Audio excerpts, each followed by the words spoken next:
Hola, ¿qué tal amigos? Soy Pastor Mao. Esto es nuestro devocional a puerta cerrada. Un saludo especialísimo en esta temporada de la espada, pidiéndole a Dios, como lo hacemos cada mañana, que por favor nos ubique en el lugar correcto, con la gente precisa, en el tiempo indicado y con la palabra oportuna.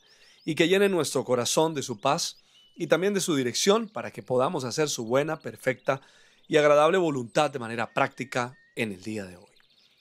Esta mañana me levanté pensando que cuando hablamos de la espada del Espíritu, como lo hemos hecho en esta temporada, debemos dirigir nuestra atención a la armadura que está en Efesios capítulo 6, de la cual habla el apóstol Pablo, porque es allí cuando el apóstol le da ese significado.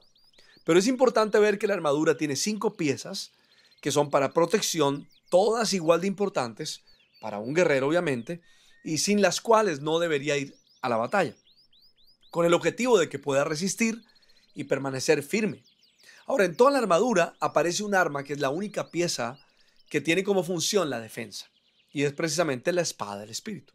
Y aunque toda la armadura está relacionada con la palabra de Dios, la espada del Espíritu específicamente se refiere no a la palabra en general, sino a palabras puntuales para situaciones muy objetivas, lo que normalmente se le llama el rema de Dios, lo cual hace referencia a palabras individuales o declaraciones en particular.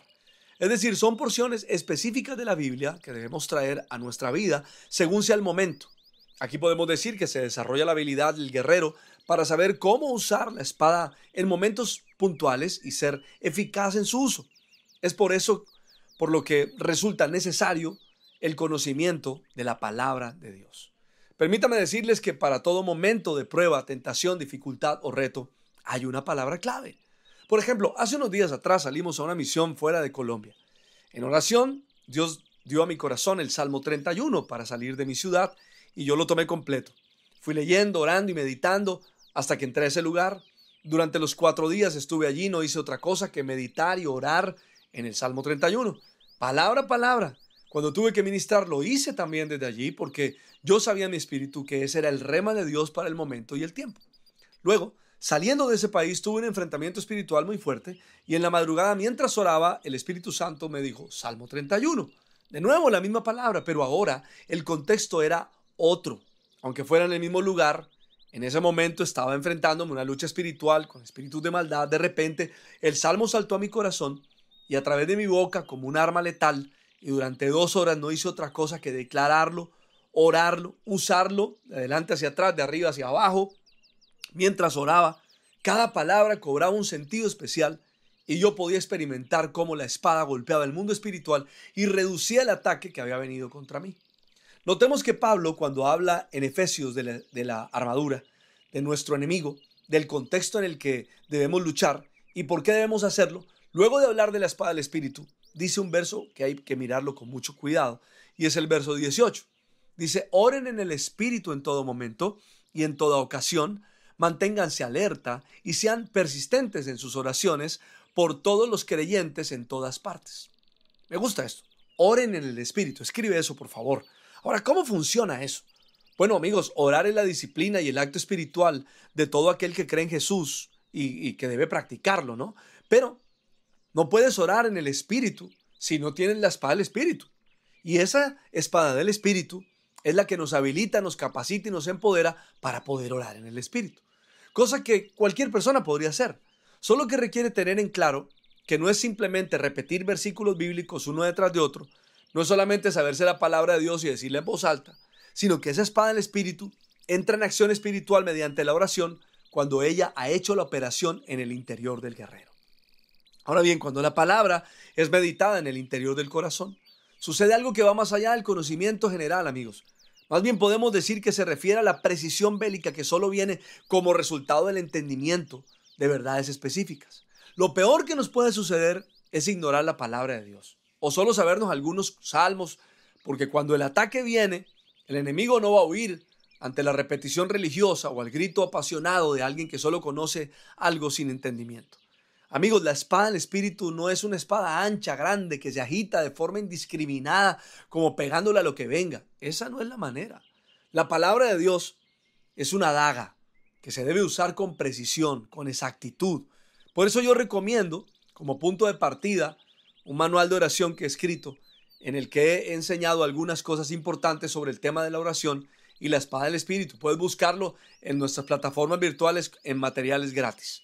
Ahora, Pablo entonces habló de la espada pequeña que debemos aprender a usar con un direccionamiento del Espíritu. Pues ella viene de él. Recordemos que por eso se llama la espada del Espíritu. Otras versiones dicen que proviene del Espíritu. Jesús lo dijo un día de la siguiente manera en Juan capítulo 14, verso 26 al 27. Pero el Consolador, el Espíritu Santo, a quien el Padre enviará en mi nombre, les enseñará todas las cosas y les hará recordar todo lo que he dicho. La paz les dejo, mi paz les doy. Yo no se la doy a ustedes como la da el mundo. No se angustien ni se acobarden. Pues amigos, este detalle es importante porque si la espada proviene del Espíritu y el Espíritu todo lo sabe, todo lo conoce, y además una de sus funciones es enseñar lo que Jesús dijo, entonces nuestra tarea es conocer lo que Jesús dijo mientras leemos y el Espíritu se encarga de darnos entendimiento, luz y dirección para usar la espada. Hoy más que nunca necesitamos comprender el valor y el poder de la espada del Espíritu en un mundo que cada día está todo más oscuro, más confundido y en donde todo es más relativo. La palabra de Dios permanece para siempre. Con ella podemos avanzar a pasos agigantados en un mundo oscuro y lleno de confusión. ¿Y qué hace la espada del Espíritu cuando se usa sabia y eficazmente? Lo dice 2 Corintios capítulo 3, verso 3 al 5. Pues aunque andamos en la carne, no militamos según la carne, porque las armas de nuestra milicia no son carnales, sino poderosas en Dios para la destrucción de fortalezas, derribando argumentos y toda altivez que se levanta contra el conocimiento de Dios y llevando cautivo todo pensamiento a la obediencia de Cristo. Así que en este escenario, mis amigos, desde aquí, quisiera que meditaran en este verso para que podamos descubrir lo que hace la espada del Espíritu cuando se usa sabia y eficazmente. Por favor, escribe ese verso, léelo una y otra vez. Y mañana vamos a meditar para encontrar aquí cuál es la razón por la cual debemos usar la espada del Espíritu de manera eficaz.